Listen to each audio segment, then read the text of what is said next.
Gaetz, Mr. Gaetz. So you have been opposed to moving forward on a motion to vacate. Now that there's talking about possibly changing those rules, have you changed your mind? I hope we don't have to go down that road. It was very puzzling and concerning to me that Congressman Van Orten, in a conversation we just had on the floor, repeatedly was insisting that we call a motion to vacate to the floor. He was demanding it in kind of a unhinged way.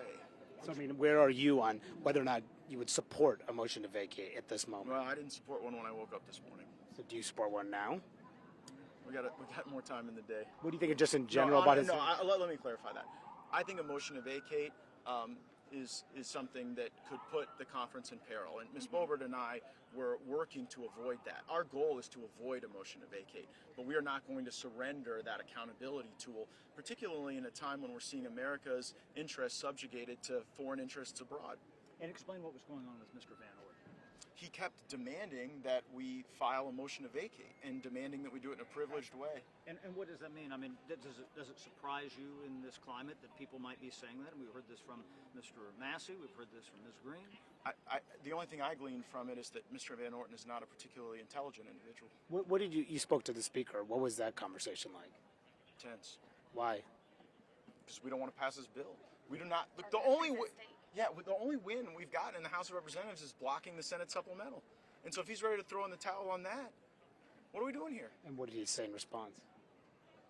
I think that he views the Ukraine issue very differently than we do. We're worried about America's border. He seems to be more worried about Ukraine's. What about the House working its will? The idea that many on your side have said we want the House to work its will. The idea that you might have a coalition of some Republicans and Democrats getting together on that. Isn't that reflective of what you want it to do, even though it might not reflect what your policy goals are because it's not all Republicans for something? Well, my goal was to have open amendments. You want to put these bills on the floor and have absolute open amendments?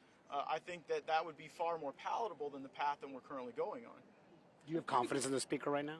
It's diminishing. Mr. Gaetz, I know that you said that you went into the conversation looking for assurances that he wasn't looking to change the motion to vacate and you didn't get that. Can you characterize what he did say when you looked for those assurances?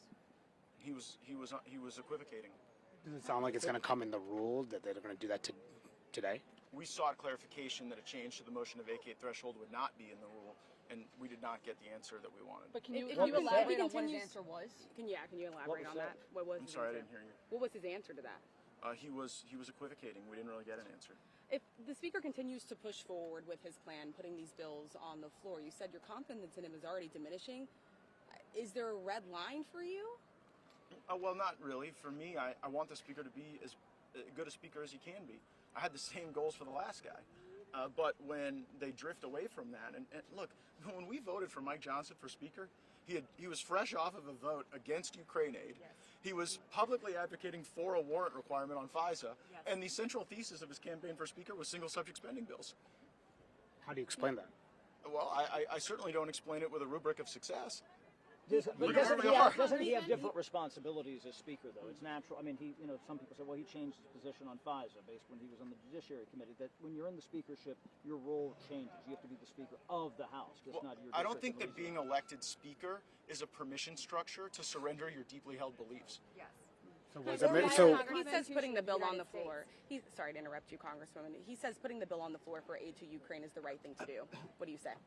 I think the right thing to do would be insist on securing America's border. Yes. There's $250 million in this Ukraine bill for the World Bank, with no even constraint that money go to Ukraine. We're funding sub-Saharan African nations that don't even like us. One of the countries that could get money through the World Bank provision is Niger, where America currently has 1,100 service members who can't get food, medicine, or mail because the Nigeri government won't allow diplomatic overflights. So we're not just funding our allies in this bill, we're funding our enemies, and we're doing so forsaking the American border. That's what our voters focused on. And Ms. Boebert and I want to get this Congress aligned with where the American people's interests are. That is securing the southern border of the United States, not securing the eastern border of Ukraine. Did you get anything from throwing out Kevin McCarthy?